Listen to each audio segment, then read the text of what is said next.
हुदैबिया के मकाम पर पहुंचकर आप सल्लल्लाहु अलैहि वसल्लम की ऊँटनी खुद ब खुद बैठ गई। लोगों ने उठाना चाहा लेकिन वो ना उठी।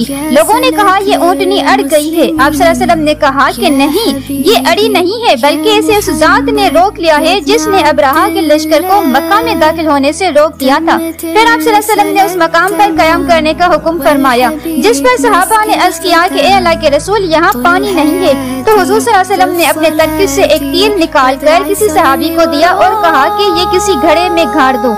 जब वो तीर किसी घड़े में गाड़ दिया गया तो उसमें पानी थोड़ा सा मौजूद था, तो फौरन ही उसमें मीठे पानी का चश्मा उबलने लगा। यहाँ तक कि तमाम लोगों ने पानी पी लिया और जानवरों तक को भी पानी पिलाया गया।